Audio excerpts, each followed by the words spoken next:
Part 4. Exhibitions, Wild West shows, and Universal Expositions.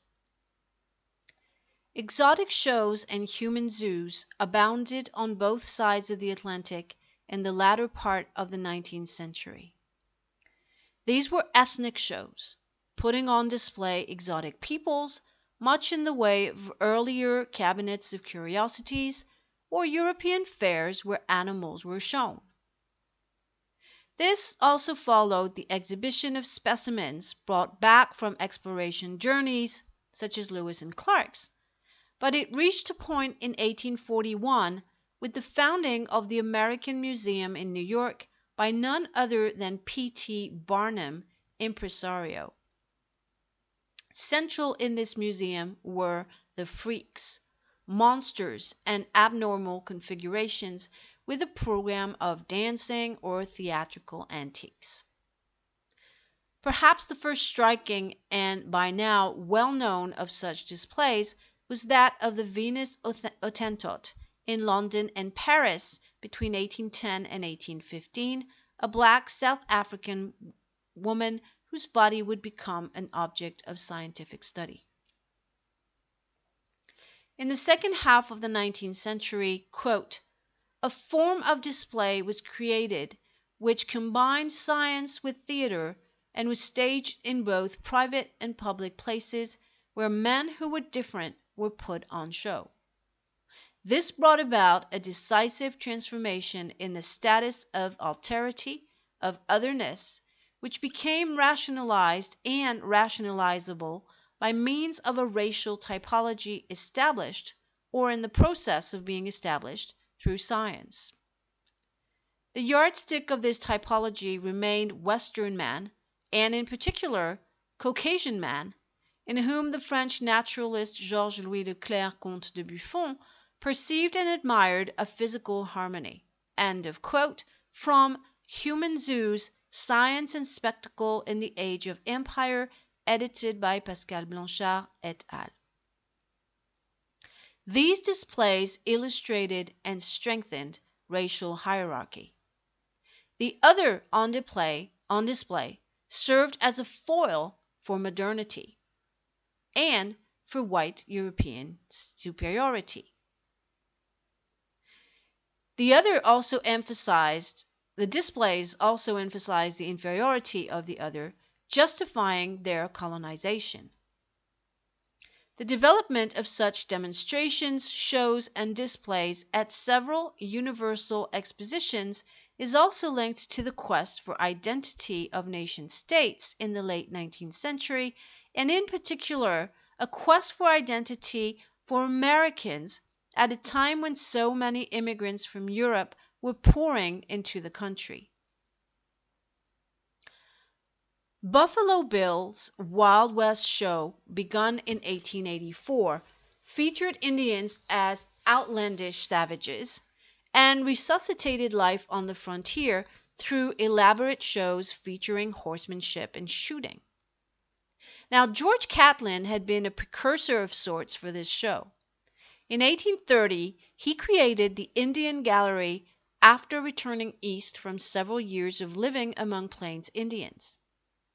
The gallery exhibited paintings as well as other curiosities such as scalps, clothing, and crania, and toured the big cities of New York, Boston, or Philadelphia. In 1837, Catlin began taking his gallery around the country as a traveling show, and in London he began incorporating tableaux vivants. First, white men dressed as Indians, performing dances and holding treaties, then hiring actual Ojibwa Indians. Catlin was clearly presented in the press as a friend of the Indian, denouncing manifest destiny and the right of might, as well as the right of discovery. In spite of his sympathy for Indians, Catlin described his voyages to Indian country in strange words. Quote, "To reach this country, one is obliged to descend from the light and glow of civilized atmosphere through the different grades of civilization which gradually sink to the most deplorable condition along the extreme frontier. Thence through the most pitiable misery and wretchedness of savage degradation, where the genius of natural liberty and independence have been blasted and destroyed by the contaminating vices and dissipations introduced by the immoral part of civilized society. Through this dark and sunken vale of wretchedness one hurries as through a pestilence, until he gradually rises again into the proud and chivalrous pale of savage society in its state of original nature, beyond the reach of civilized contamination. George Catlin in Letters and Notes, Volume 1, page 60. And also comes this quote when he writes about his work. Quote, "I have for many years contemplated the noble race of red men who are now spread over these trackless forests and boundless prairies, melting away at the approach of civilization, and I have flown to their rescue, that, phoenix-like, they may rise from the stain on a painter's palette and live again upon canvas." End of quote. George Catlin in Yellowstone, June 17, 1832, published in the New York Commercial Advertiser on July 24th. To come back to Cody, Buffalo Bill. From an anthropological or ethnological perspective, his shows clearly embodied the frontier myth, depicting Indians as villains and reversing the status of victims, showing the attacks on Custer at Little Big Horn from the frightening Indians. Indians were presented as savages, in need of taming, and legitimizing the conquest of the West.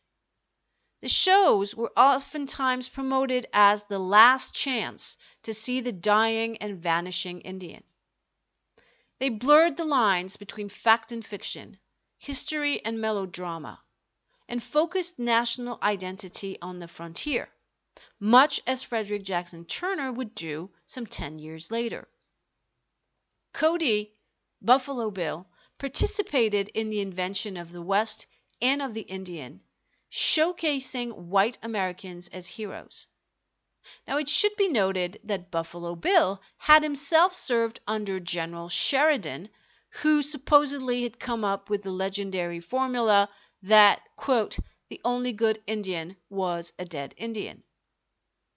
The shows were highly carnivalesque and grotesque, and yet purported and announced that they were showing the real, authentic Indian.